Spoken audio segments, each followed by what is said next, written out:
आपकी सूरत को देख कर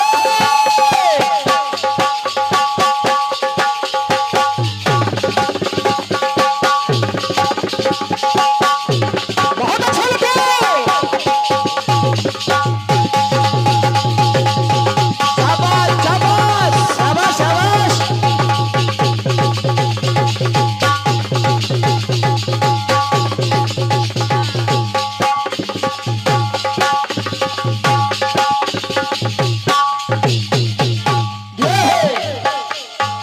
कितनी है खुश नसीबी बहुत हुई हवा कितनी कितनी है खुश नसीब ये बहती हुई हवा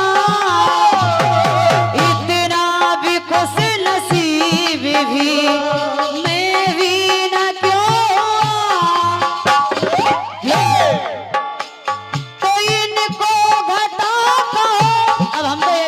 सकते तुम्हारे जुल्फे तो है नहीं इनको घटा कहो तो घटा को क्या कहो हैरान हूं मैं आपकी जुल्फों को देख कर हैरान हूं मैं आपकी जुल्फों को देख कर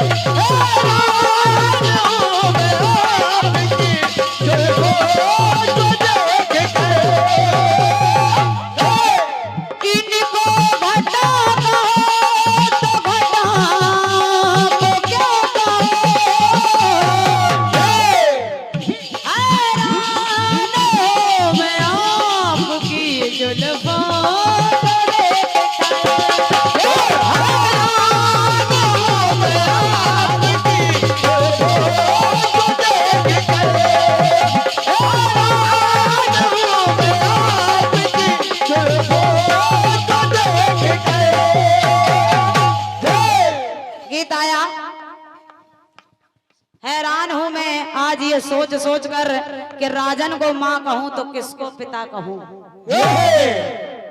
अंजनी को माँ कहूं तो किसको पिता कहूं और क्या ये लिखता कौन है भाई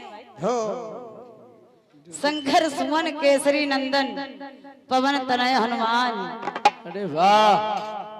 अरे और कोई प्रसंग ढूंढ लेते भैया हाँ। फिर तीसरा कुंती को माँ कहूं तो किसको पिता कहूं अरे सीधा सीधा स्पष्ट से जवाब है आप उनमें सवाल लगा रहे हैं कि कर्ण शूर पुत्र है तो ये हनुमान भी इनके भी तीन पिता हैं शंकर सुमन पवन तनय क्या तीन पिता नहीं हो सकते जब पांच पांच पति हो सकते हैं तो तीन पिता भी हो सकते हैं और क्या तीन तीन पत्नियां हो जाती लोगों के तो पिता होने में कौन सी देरी भाई महाराज दशरथ के तीन पत्नियां हैं ऐसे रामचरितमानस तो मर्यादा के हिसाब से लिखी गई है नहीं तो 750 रानियां बताई गई हैं तो ये तीन पिता होने में कौन सी बड़ी बात है किसको पिता कहूं तीनों को पिता कहो भाई और क्या जब तीनों के लिए लिखा है शंकर सुमन पवन तनय कर्ण सूर पुत्र है अच्छा एक बात बड़ी अच्छी लगी भारत को माँ कहूं तो किसको पिता कहूं ऐसे कुछ ऐसे सवाल होते हैं मान लो अभी राष्ट्रपति मुर्मू बनी है उनके पति देव कहें कि इनको पति कहें तो पत्नी किसको कहें और क्या बेमतलब के सवाल हैं और बेमतलब के गीत हैं सुनेगा भारत को माँ कहो और गांधी जी को पिता कहो क्योंकि वो राष्ट्रपिता है राष्ट्रपिता कहाँ तक कुछ नहीं है भैया जी बस कलाकार अपनी सोच लगाता है कि कुछ अलग से जोड़ा जाए और अच्छा जोड़ा है रंजीत भैया आपने तो बढ़िया मेहनत की है बढ़िया बढ़िया है एक बार रंजीत भैया के लिए तालियां हो जाए तालियां बजा दीजिए रंजीत भाई के लिए ये अब जवाब सुन इसको कहते हैं उदारता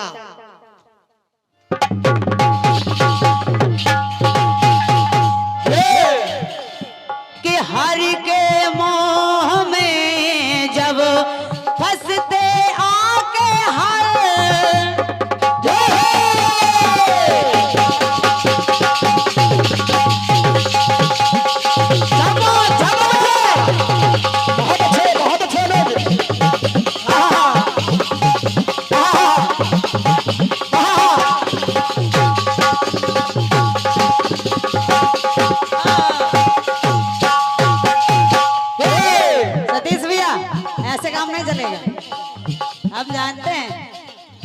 नाल वादक हो तो ये नाल वादक को भी कुछ सिखाओ।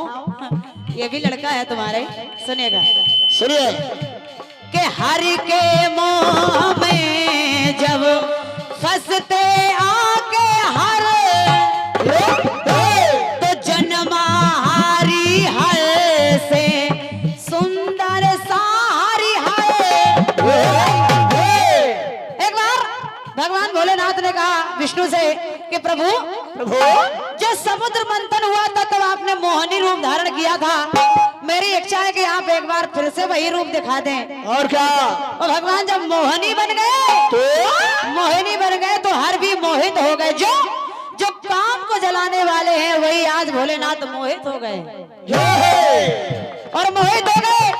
और जब भगवान विष्णु नारी रूप में मोहिनी बन के आए तो दोनों का समागम हुआ।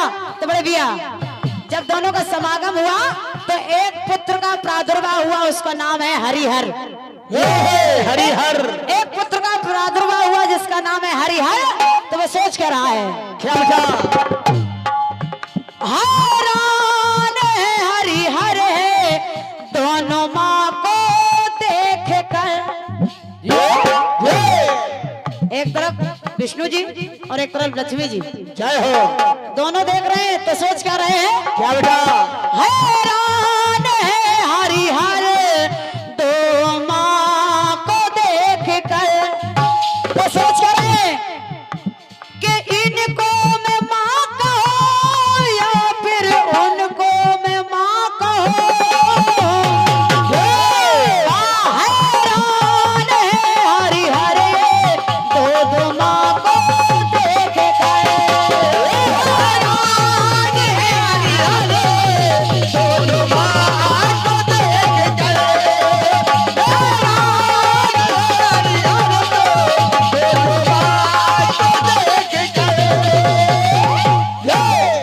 ये एक सूचना के साथ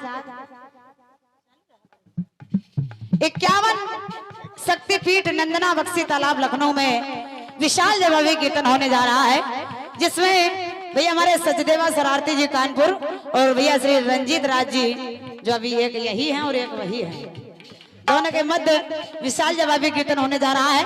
आयोजक संयुक्त परिवार एक परिवार, निवेदक आर्यावर्त संकीर्तन परिवार, अध्यक्ष हमारे भैया श्री सतीश वर्मा जी, संरक्षक भैया श्री बीनू वाजपेयी जी, महामंत्री श्री जीपी वर्मा जी, संस्थापक हमारे भैया श्री राम विनोद वाजपेयी जी और कोषाध्यक्ष भैया रवि वर्मा।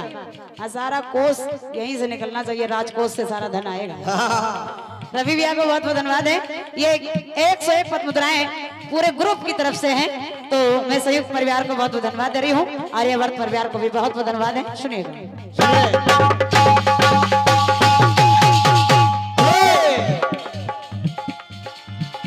कि खोदी गई जमीन तो निकले थे दशरथ।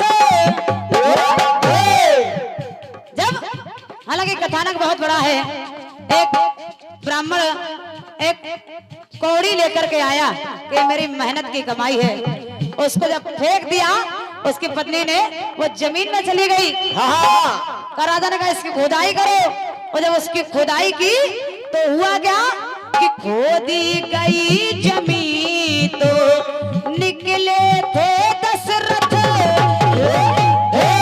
पहले एक रथ निकला, दो रथ निकला, तीन रथ निकले, 4 रथ, 5 रथ, 6 रथ, 7 रथ, 8 रथ, 9 रथ और 10वें रथ पर बैठा एक कुंवर निकला, वो थे दशरथ। कि 10वें रथ में देखो बैठे थे दशरथ।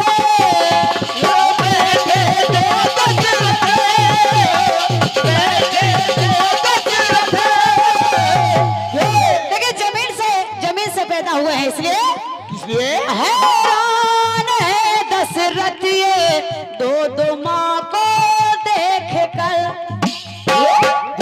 जैसे भारत माँ कहा जाता है वैसे ही पूरे हिंदुस्तान में किसी और देश में नहीं, केवल भारत में ही धरती को माँ कहा जाता है।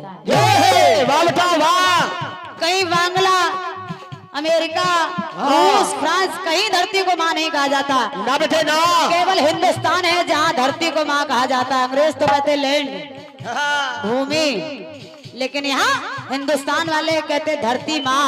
धरती माँ हैरान है दशरथ ये दो दो माँ को देख कर, इनको मैं माँ कहूँ तो इनको मैं माँ कहूँ तो उनको मैं क्या कहूँ।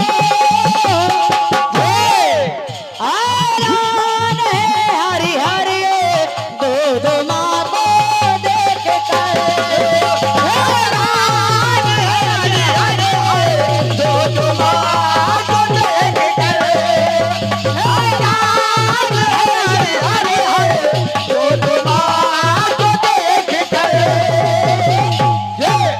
एक ब्राह्मण जो निपुत्री, उनके कोई संतान नहीं है, एक ऋषि के पास गए।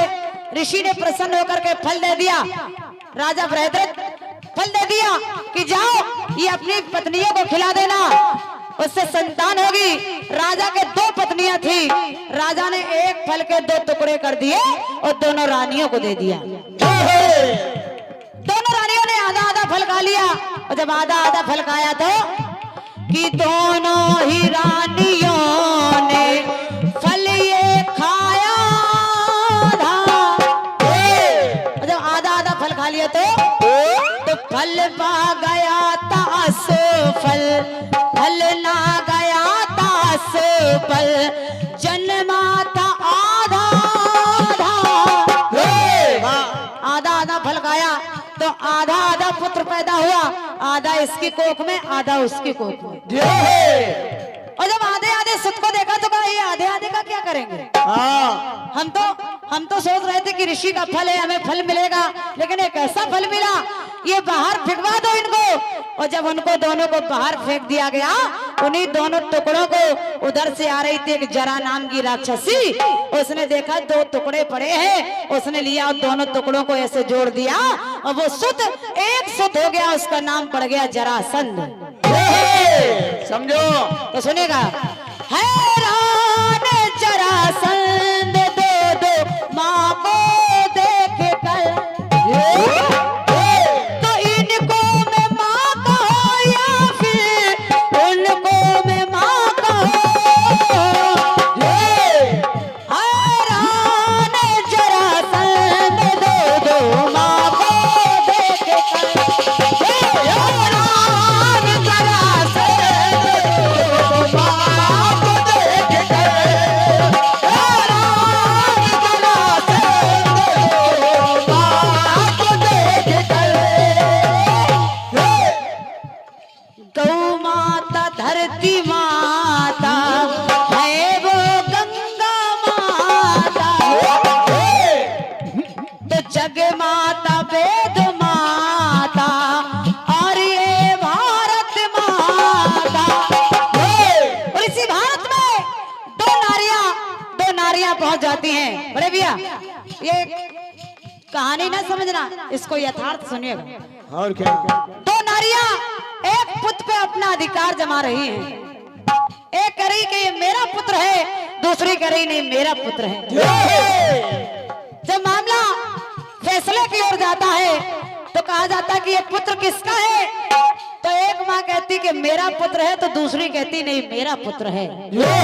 अब इसका फैसला कैसे हो कि इसकी माँ कौन है, इसका फैसला कैसे हो कि इसकी माँ कौन है। तो फैसला सुनाया गया कि एक काम करो, इस पुत्र के दो टुकड़े कर दो, आधा इसको दे दो आधा उसको दे दो।